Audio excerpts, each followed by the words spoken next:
할렐루야. 행복하십니까? 행복하십니까? 우리는 지난 1일 말씀 상행을 통해서 두 번의 말씀을 함께 나누는 시간들을 가졌습니다.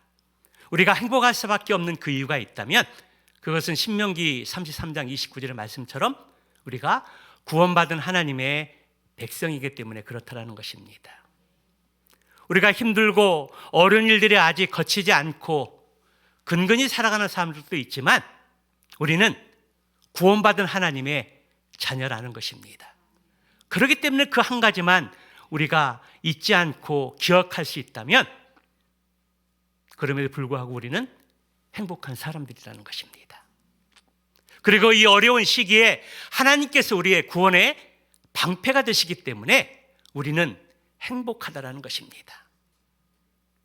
코로나 시대에 많이 힘들고 어려운 일들이 있고 순간순간마다 가정의 일들이나 자녀들의 일들이나 사업의 일들이 힘들지 않을 때가 없습니다.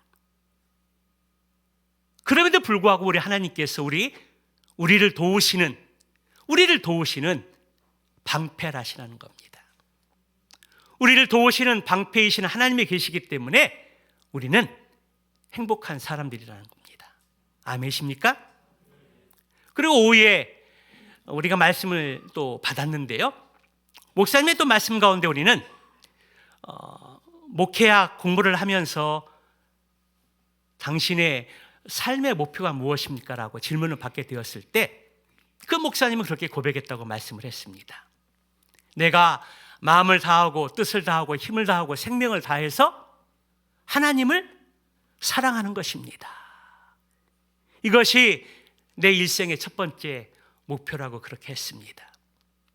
두 번째는 생명을 다해서 아내를 사랑하는 것이라고 말씀을 했습니다. 그리고 세 번째는 한 몸을 이룬 교회, 지체를 사랑하는 것이 내 인생의 삶의 목표라고 말씀을 그렇게 고백을 했습니다.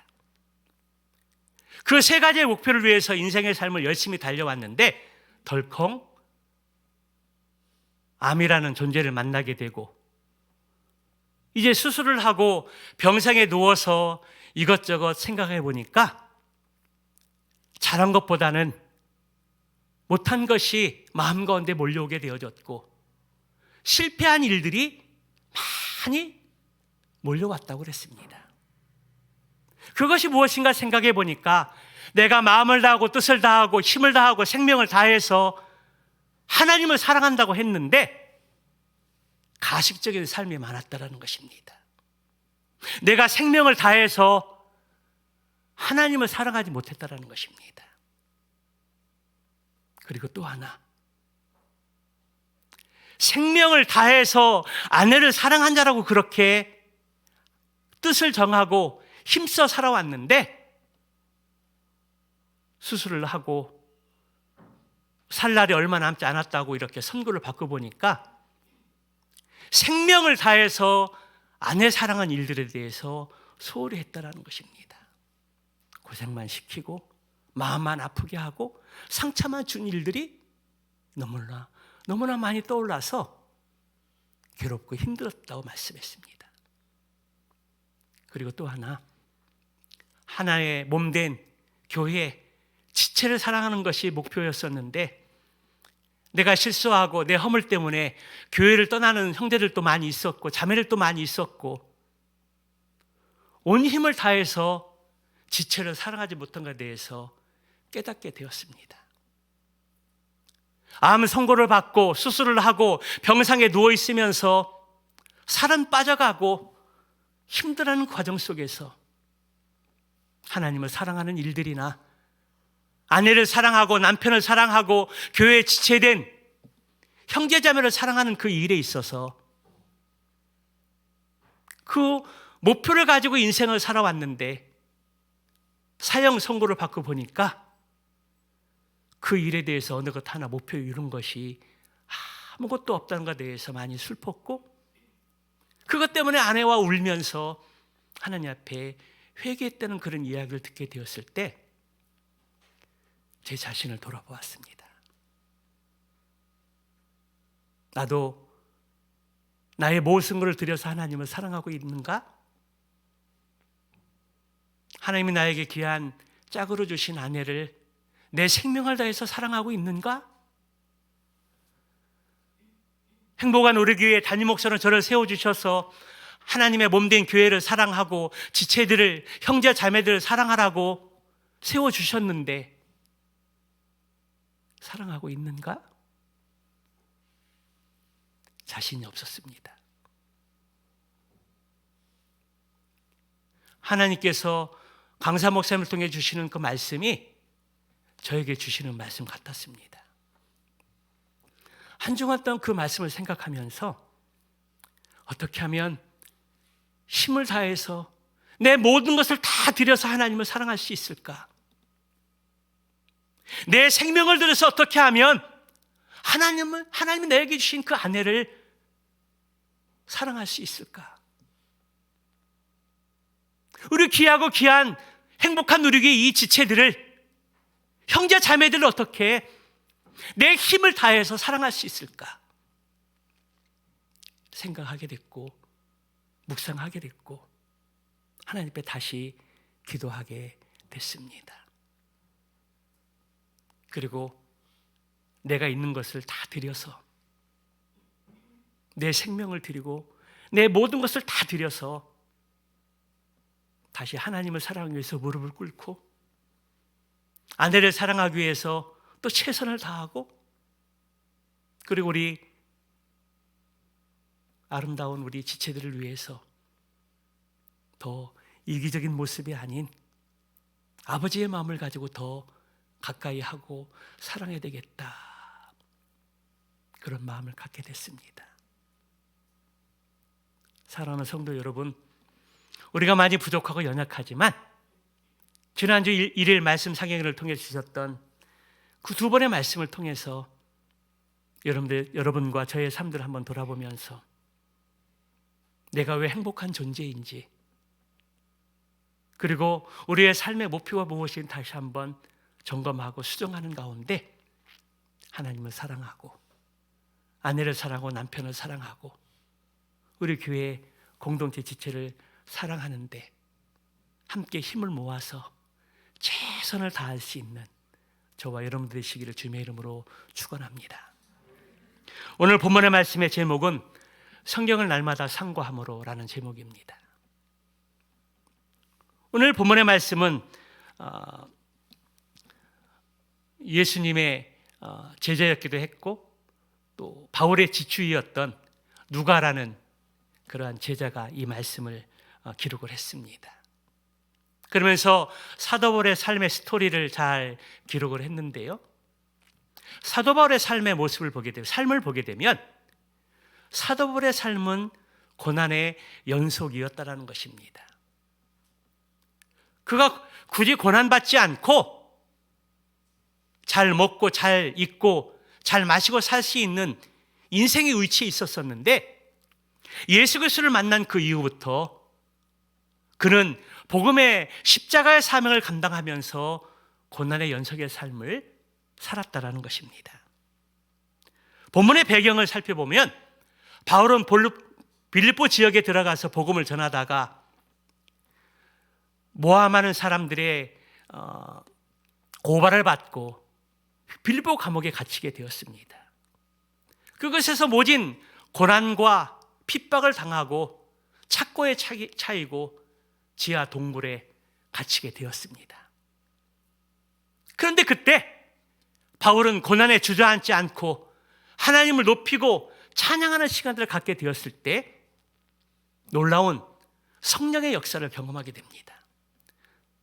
묶였던 착고가 풀리고 옥문이 열리면서 자유의 몸이 될 수 있었다는 것입니다. 그 광경을 목격했던 간수장이가 깜짝 놀라서 집으로 초청하게 되고 또 바울의 복음의 말씀을 통해서 예수님을 영접하고 온 가족의 침례를 받고 하나님을 믿으니 그 가족이 기뻐했다고 말씀하고 있습니다. 빌립보 지역을 지나서 이제 데살로니가 지역에 들어가서 또 복음을 전하고 그리고 교회를 세우고 거기에서 오랫동안 머물면서 교회를 세우고 제자를 세우고자 기대했지만 유대인들이 바울을 박해하고 방해하는 것이었습니다.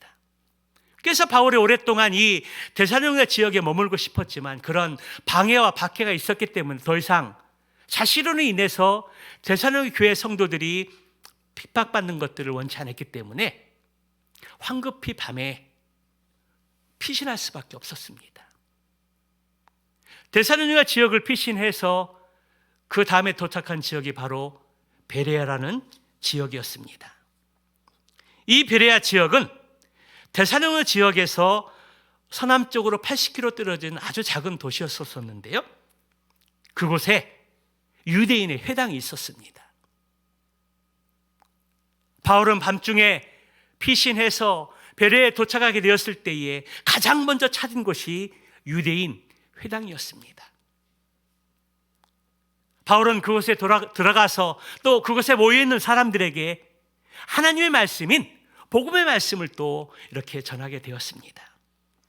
우리가 이것을 보면 바울이 복음의 열정이 얼마나 사로잡혀 있는지를 우리가 볼 수 있습니다.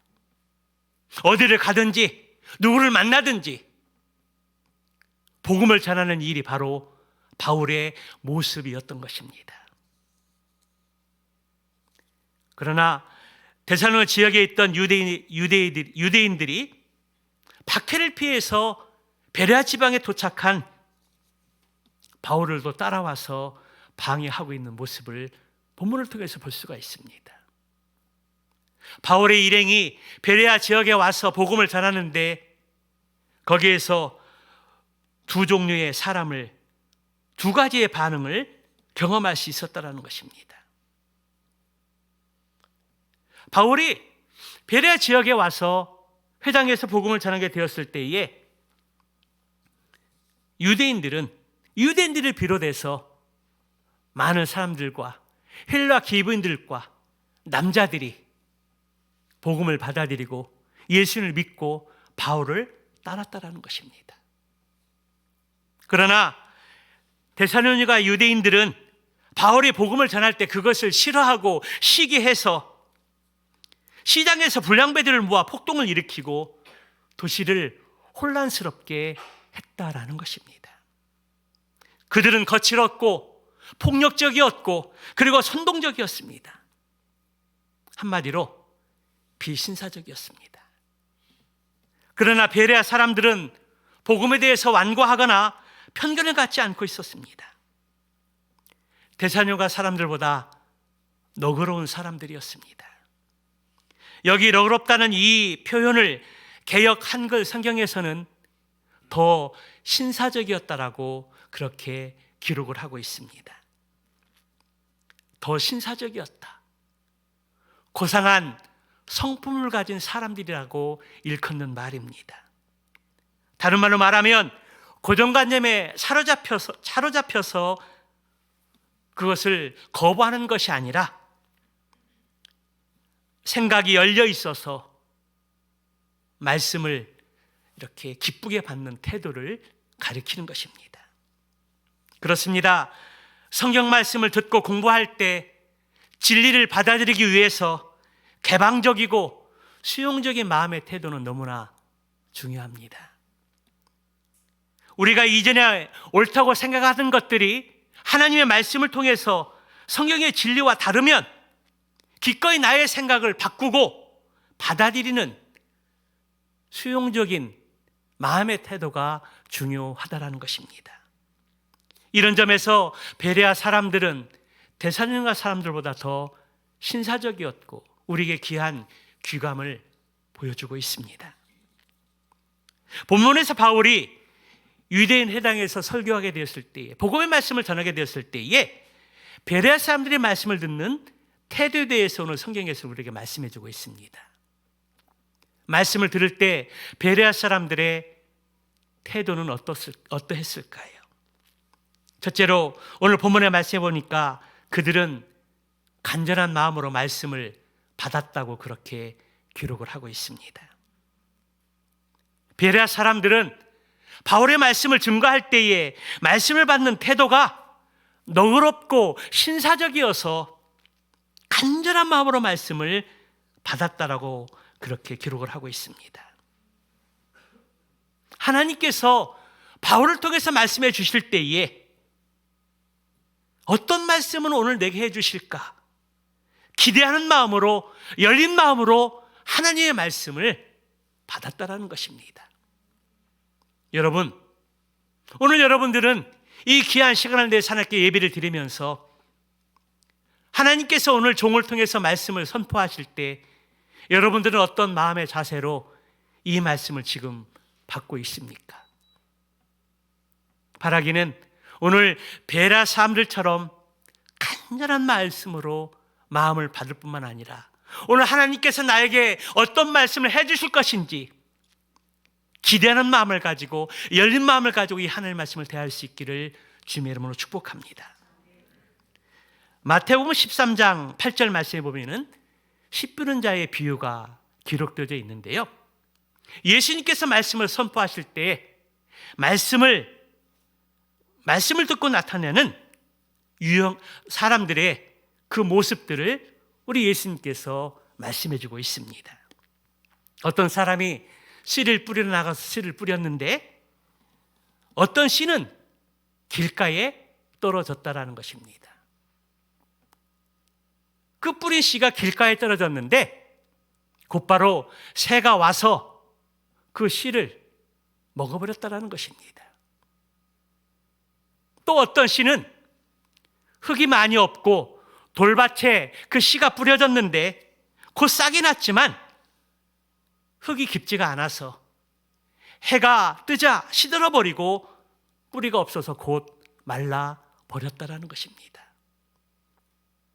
또 어떤 씨는 가시떨기에 뿌려졌는데 가시덤불이 자라서 그 씨를 자라지 못하게 했다라는 것입니다.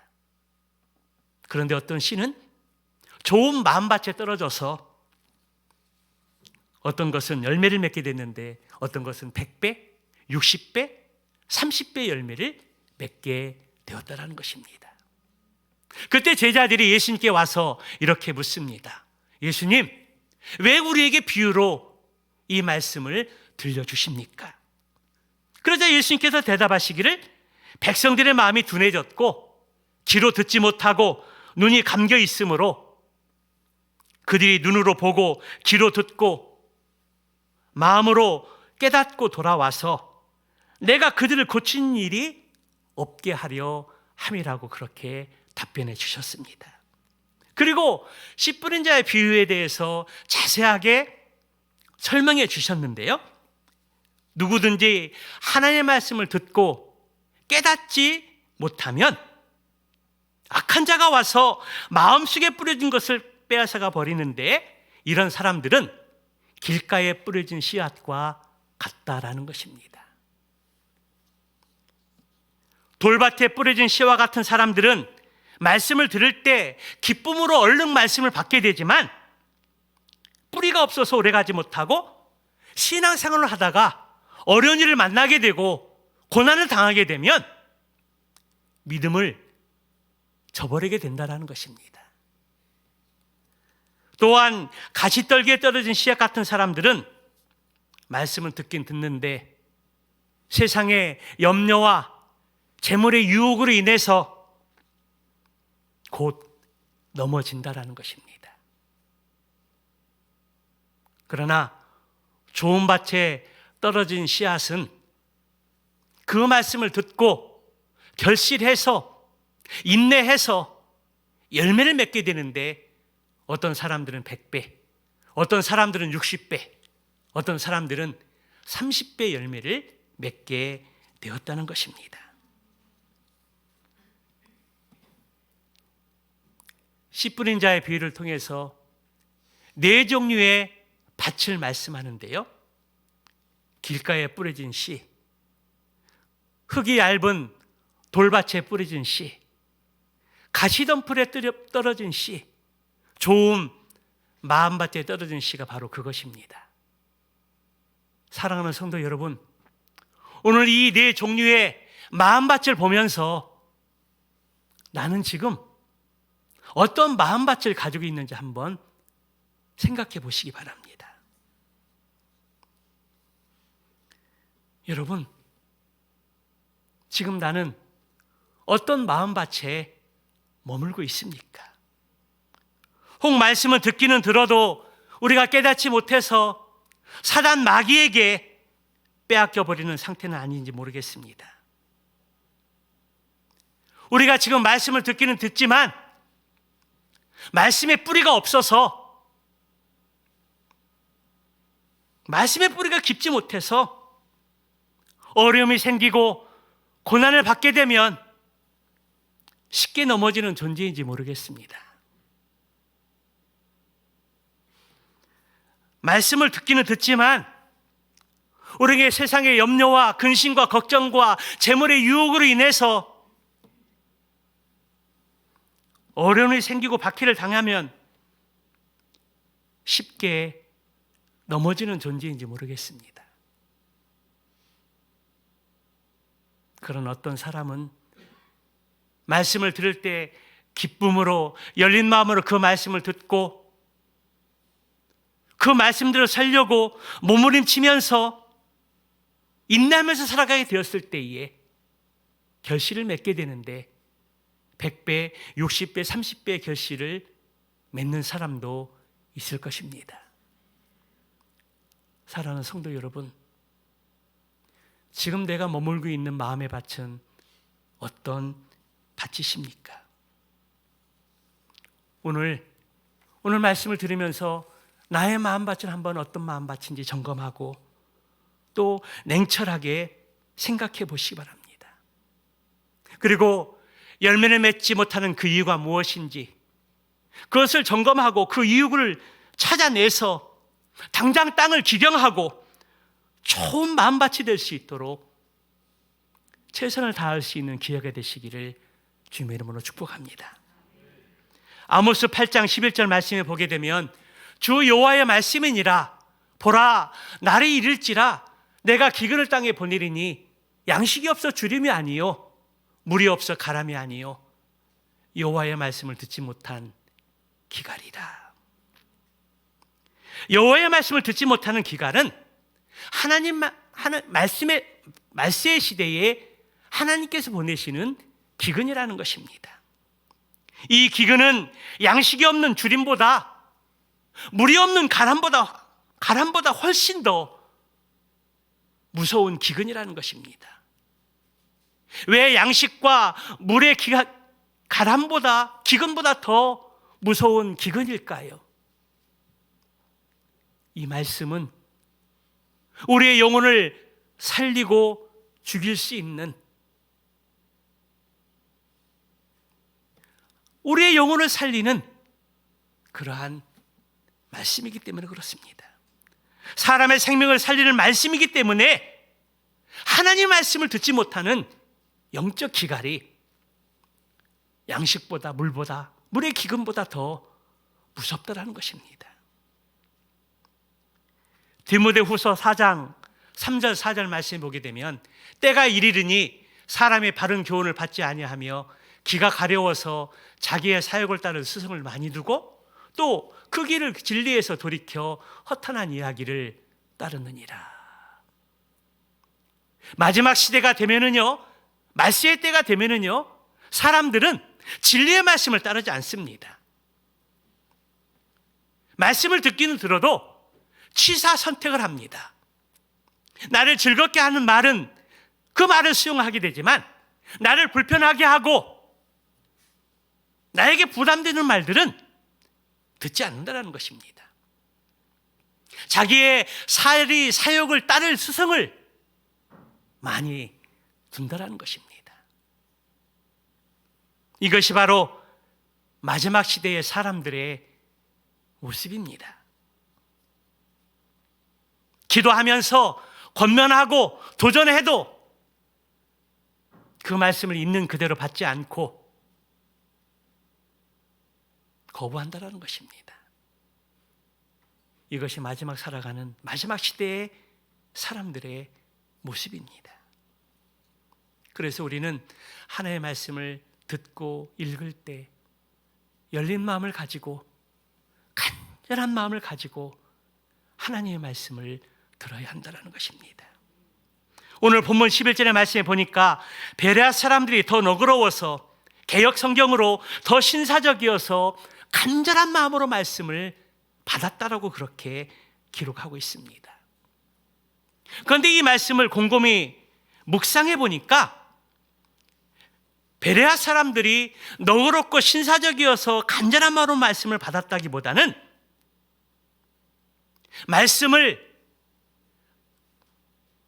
간절한 마음으로 받았기 때문에 그 간절함 때문에 그들이 너그럽고 신사적인 사람으로 호칭을 받게 되었다는 것입니다.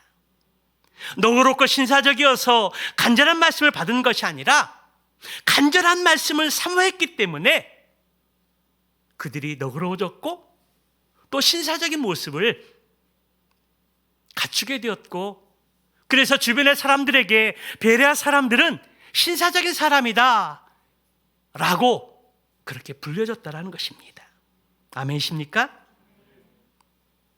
그렇습니다. 베레아 사람들은 말씀을 대하는 태도가 간절했다는 것입니다. 우리가 이 본문의 말씀을 통해서 더 눈여겨볼 수 있는 것은 날마다 성경을 상고했다라는 구절입니다. 11절의 말씀에 보니까 이것이 그러한가 하여 날마다 성경을 상고함으로,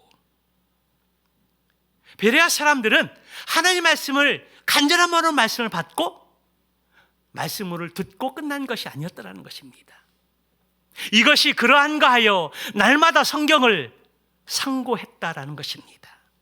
여기 상고했다는 이 말은 자세히 연구하다, 그리고 골라내다, 채를 채서 갈아내다, 탐색하다, 조사하다, 탐구하다, 그런 뜻을 가지고 있습니다.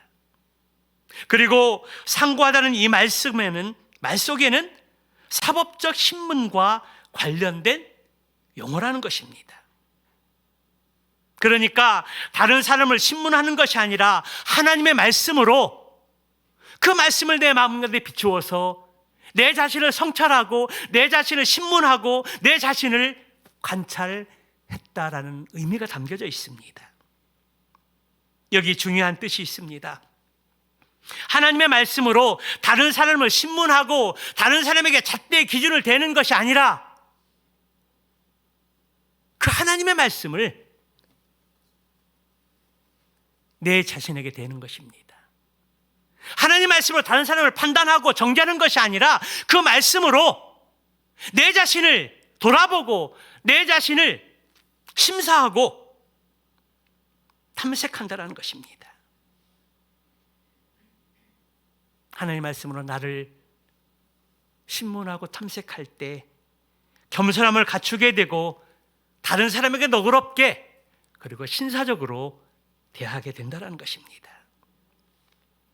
여러분, 간절한 마음이 없는 사람이 어떻게 하나님의 말씀을 상고할 수 있겠습니까? 하나님 말씀을 기대하지 않는데 어떻게 하나님 말씀을 우리가 상고할 수 있겠습니까? 하나님의 말씀을 그렇게 즐겨하지 않는데 우리가 어떻게 하나님의 말씀을 연구하고 펴놓고 읽고 필사할 수 있겠습니까? 아까도 우리가 이종훈 시장님 기도해 주셨지만 우리는 2022년도 우리 교회 표어가 성경을 배우고 성경을 또 확신하고 그리고 성경이 우리 마음 가운데 거하는 삶을 사는 것이 우리의 일련의 목표입니다.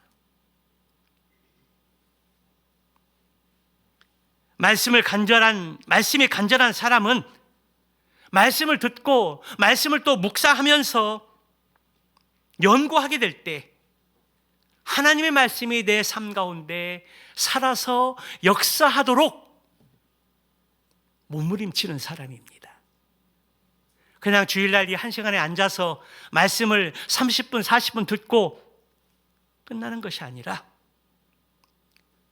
이 말씀을 들었으면 또 오후에 식사하고 양모니 모임을 가지면서 한 주간 동안 이 말씀을 우리가 어떻게 살아갈 것인지, 어떻게 적용할 것인지, 어떻게 실천할 것인지, 어떻게 말씀을 듣고 배우고 확신한 일을 우리의 삶 가운데 어떻게 거하게 할 것인지 씨름하고 몸부림치는 삶이 있어야 합니다.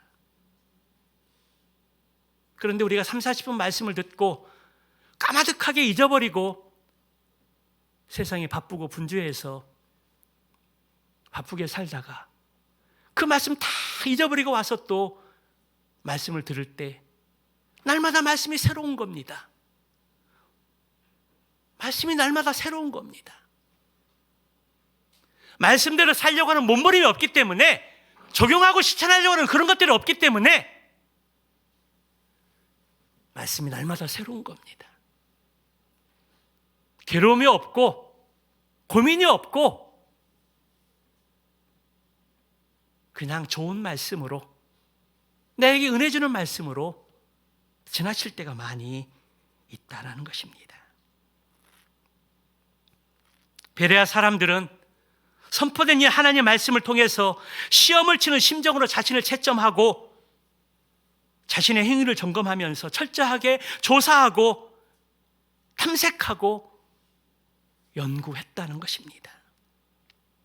우리가 신앙생활을 10년, 20년, 50년 해도 왜 우리의 신앙의 모습이 매일 제자리 걸음만 걷고 있을까요? 여러분, 그 이유가 무엇입니까? 사실 말씀을 듣고 읽고 필사하다 보면 이해되지 않는 부분들이 한가운데가 아닐 것입니다. 그럴 때 솔직히 성경 사전을 찾아보고 인터넷 찾아보고 그 자리에서 몰랐던 부분들을 알고자 하는 욕구를 가지고 찾는 사람들은 별로 많지 않을 것입니다.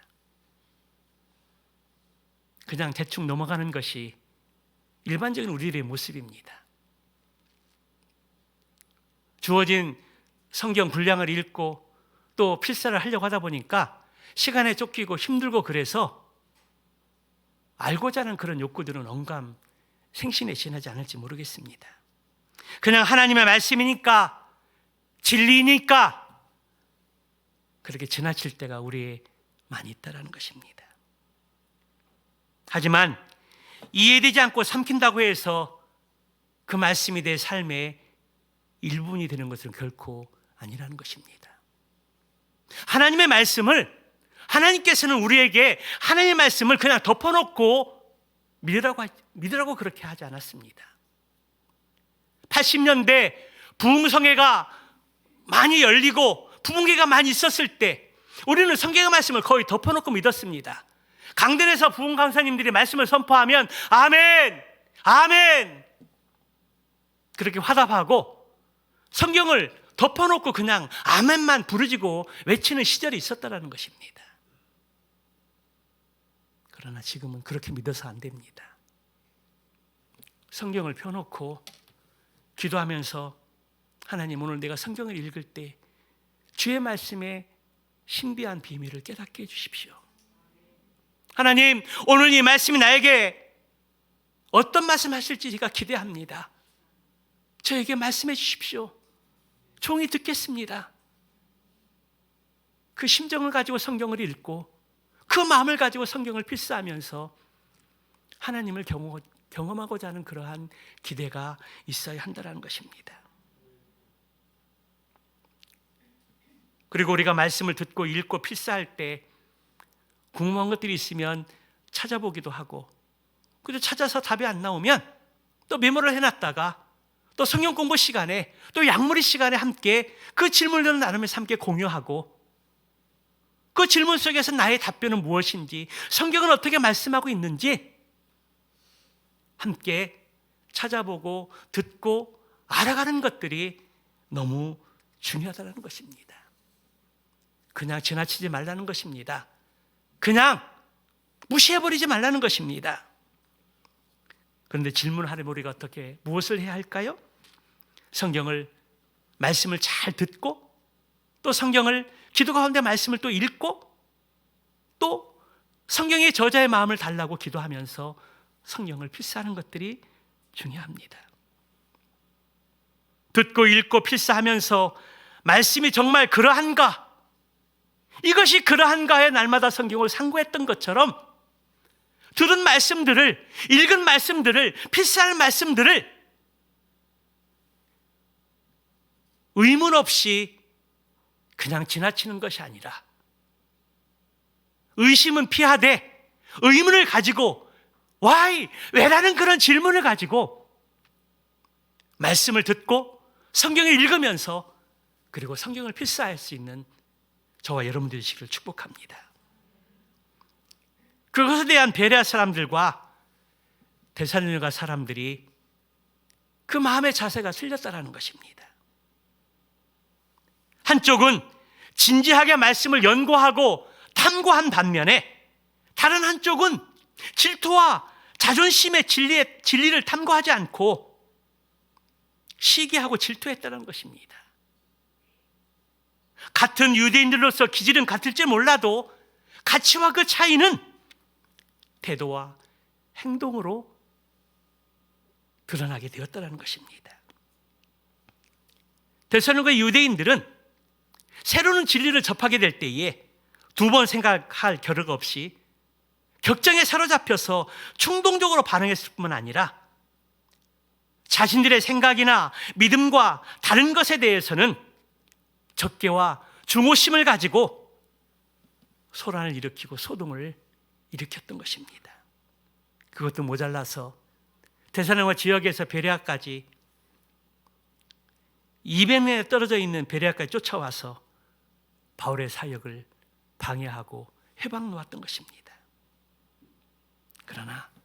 그러나 베레아 사람들은 바울의 선포하는 이 말씀을 간절한 마음으로 말씀을 받고 또 그것이 그러한가 하여 성경을 상고하고 연구하고 탐구하고 공부했을 때 거기에 어떤 결과가 일어났습니까? 12절에 보니까 그 중에 많은 사람들이 믿고 헬라의 기브인들과 남자들이 믿었다라고 말씀하고 있습니다. 바울의 복음을 전하자 많은 유대인들이 믿었고 헬라의 귀부인들이, 남자들이 많이 믿게 되었다는 것입니다. 여러분, 어떻게 이런 결과가 있을 수 있을까요? 그들이 말씀을 들을 때 열린 마음으로, 간절한 마음으로 말씀을 받고 이것이 그러한가 하여 성경을 연구하고 탐구했을 때 그 말씀이 믿어지고 내 인생을 드릴 수 있는 그러한 목표가 결정이 됐다는 것입니다. 그럴 때 과감하게 나의 예전의 것을 벗어버리고 주님 앞에 자신을 맡길 수 있었던 것입니다. 사랑하는 여러분, 누가 귀부인이고 누가 신사입니까? 베레아 사람들처럼 하나님의 말씀을 들을 때 간절한 마음으로 그 말씀을 듣고 그래서 너그러운 사람이 되고 신사적으로 세워지고 다른 사람의 말을 경청하고 배려하는 사람들, 그리고 더 나아가서 내가 잘못된 길을 가고 있을 때 그것을 꺾고 돌이켜서 예수를 믿고 영접하고 주님을 따르는 사람들, 그 사람들을 일컬어서 우리는 신사숙녀라고 그렇게 말하고 있는 것입니다. 세상적으로 지위가 있고 멋진 옷을 입고 호의호식하는 사람이 신사숙녀가 아니라 하나님의 말씀을 겸손으로 받고 간절한 말씀을, 그 말씀을 받고 성경을 연구하면서 인생을 돌이키고 주님의 인생의 주인으로 모시는 자, 그런 자들이 바로 신사숙녀 여러분입니다. 우리 교회는 2022년도 새해를 시작하면서 성경을 배우고 성경을 확신하면서 성경 우리 말씀 가운데 거하는 삶을 통해서 예수님을 닮아가는 삶을 살고자 선포하고, 그래서 그 선포 말씀을 중심으로 매일마다 성경을 읽을 분량과 성경을 써야 할 그 분량들을 우리가 심지뽑기해서 우리가 또 지금 그렇게 진행하고 있습니다. 어떤 분들은 성경을 읽고 성경을 필사하는 가운데 일을 마치고 저는 늦은 시간에 써야 하기 때문에 또 시장길을 느껴서 간식을 드시다가 성경을 필사를 하다가 얹히는 일도 있었다고 합니다. 그런데 안쓰럽지만 저는 기분이 듣기 좋았습니다. 피곤한데도 하루의 분량들을 쓰기 위해서 고된 가운데 서서 성경을 써내려가는 그러한 모습을 상상해 보니까 우리 주님이 얼마나 기뻐하실까. 제가 여러분들을 많이 만나지 못해서 지금 성경을 쓰고 읽으면서 어떠한 어려움들이 있고 감동이 있고 느낌이 있는지 제가 잘 전달받지 못했지만 저도 TV를 거의 보지 못하는데 12월 달부터 어제까지 거의 TV를 보지 못하고 있습니다. 제가 사극을 좋아하는데요. 요즘 거의 사극도 못 보고 있습니다. 새벽기도 끝나면 집에서 또 밥 먹기 전에 필사하고요. 또 사역 교회 끝나고 돌아오면 집에서 또 필사하고요. 또 분량의 성경을 읽고요. 몸은 힘들고 지치는데 너무 행복합니다. 아멘이십니까? 우리 아이들은 또 힘들고 바쁘고 짜증나기도 하는데 써내려가고 있습니다. 우리 교회에서 이런 목표를 정하지 않으면 언제 또 필사하고 언제 또 성경 읽으면서 하나님과 데이트할 수 있겠습니까? 우리가 성경을 쓰고 읽는데 많이 익숙하지 않은 삶을 살아왔기 때문에 이런 시간들이 조금은 힘들고 어려울 수 있습니다. 그리고 2월 26일까지 그것을 다 끝내놓고 27일 날 오후에 우리가 헌정 예배를 드려야 합니다. 정해진 날짜가 있기 때문에 촉박한 사람도 있을 것이고 밀린 사람도 있었을 것입니다. 또 잘하고 있을 것입니다. 여러분들을 응원하며 축복합니다. 오늘 본문의 말씀을 통해서 베레아 사람들이 하나님의 말씀을 들을 때 그 하나님의 말씀을 간절한 마음으로 듣고 그것이 그러한가 하여 성경을 날마다 상고했던 그 아름답고 그 멋진 모습들을 우리도 그런 모습을 갖기를 소망합니다. 아멘. 그리고 우리도 그러한 태도와 자세를 갖고 기억하고 실천하면서 우리의 신앙이 성숙해져 가고 우리가 예수님을 닮아가는 그런 아름다운 그 모습을 통해서 오늘 베레아 지역에 많은 사람들이 믿고 헬라 기브인들과 남자들이 믿기 시작했던 그 아름다운 그 구원의 역사가, 믿음의 역사가 행복한 우리 교회에도 풍성히 일어나고 경험되어지는 한 해가 되시기를 살아계신 예수님의 이름으로 축원합니다. 기도하시겠습니다. 오늘 이 말씀을 들으면서 우리가 다시 한번 결단하고 헌신하기를 소망합니다. 오늘 우리는 베레아 사람들을 보면서 그들은 말씀을 들을 때 간절한 마음으로 말씀을 듣고 그것이 그러한가 하여 성경을 연구하고 탐구했다고 말씀하고 있습니다. 오늘 베레아 사람들이 가진 그 모습이 동일하게 우리의 삶의 모습이 되기를 소망합니다. 아직 익숙하지 않고 습관화되지 않아서 힘들고 어렵지만 주님 우리를 도와주셔서 우리가 말씀을 들을 때 간절한 마음으로 말씀을 들을 수 있도록 허락해 주시옵소서. 말씀을 한 번 듣고 끝나는 것이 아니라 또 양무리 모임에서 또 집으로 돌아가서 목사님이 전해주신 그 말씀이 정말 성경적이고 혹시 잘못된 것은 없는지, 그렇다면 내가 믿고 따라야 할 것이 무엇인지를 다시 한번 탐구하고 조사하면서 바른 신앙의 길을 갈 수 있게 해달라고 우리 하나님 앞에 다시 한번 기도합시다. 하나님, 우리에게 하나님의 말씀을 들을 때 간절한 마음을 주시옵소서. 성경을 날마다 상고하는 믿음을 주시옵소서. 이 두 가지 기도를 가지고 우리 잠시 기도하겠습니다. 걸어가신 아버지 하나님, 오늘도 말씀을 통해서 우리에게 주신 하나님 말씀이 있습니다. 베레아 사람들은 하나님의 말씀을 들을 때 간절한 마음으로 그 말씀을 듣고 그것이 그러한가에 날마다 성경을 상고했던 믿음의 사람들이었습니다. 그래서 그들이 하나님 앞에 그 신사적인 모습을 인정받았고 구원받는 믿음의 사람들이 많았던 것들을 봅니다. 하나님, 오늘 우리의 믿음의 삶 속에 하나님의 말씀을 듣고 읽고 필사할 때에 간절한 마음으로 하나님의 말씀을 대할 수 있도록 인도하여 주시옵소서. 하나님, 말씀을 한 번 듣고 끝나는 것이 아니라 한 번 읽고 쓰고 끝나는 것이 아니라 그 말씀이 그러한가 하여 날마다 성경을 상고하면서 연구하고 탐구하고 재조사하면서 그 말씀 우리의 삶 가운데 적용하고 실천하는 가운데 예수님을 닮아갈 수 있도록 하나님 인도하여 주시옵소서. 우리의 신앙의 연수가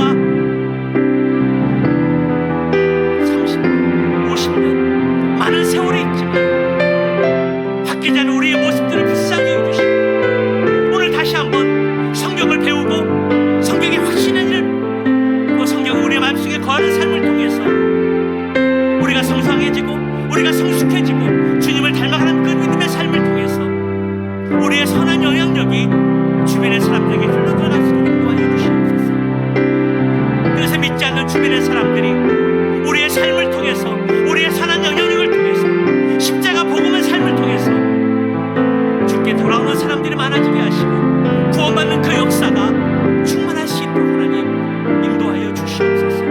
올 한 해 말씀을 배우고 확실한 일에 거하는 믿음의 삶을 통해서 우리의 삶이 변하고 우리의 삶이 바뀌고 우리의 삶이 주님을 닮아가는 그러한 성장하는 기회가 될 수 있는 한 해가 되게 하여 주시옵소서. 원하고 바라고 기도하오니 하나님, 우리가 목표하는 바들을 잘 이루어갈 수 있도록 성령님이 이끌어 주시옵소서.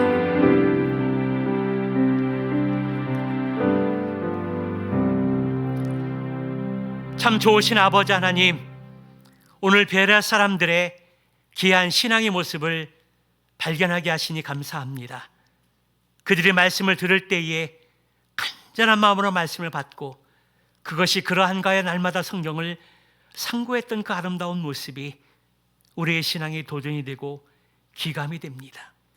하나님, 우리도 베레아 사람들처럼 하나님의 말씀을 듣고 읽고 필사할 때 간절한 마음으로 말씀을 듣고 읽고 필사할 수 있도록 하나님 도와주시고 이래저래 끝나지 않고 그 말씀이 그러한가 하여 성경을 탐구하고 연구하고 조사하고 공부하는 가운데 우리의 신앙이 더욱더 성숙해지고 우리의 삶이 변하고 우리의 삶이 주님을 닮아갈 수 있는 믿음으로 성장할 수 있도록 도와주시기를 기도합니다.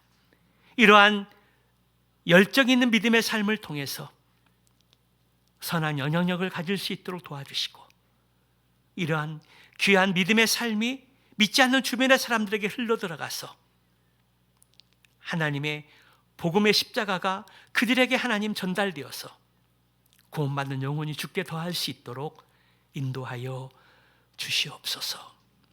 오늘도 하나님의 말씀을 듣고 결단하고 헌신하는 우리의 믿음의 기도를 하나님이 들어주시고 응답하여 주옵소서. 말씀의 주인공이신 예수님의 이름으로 기도드리옵나이다.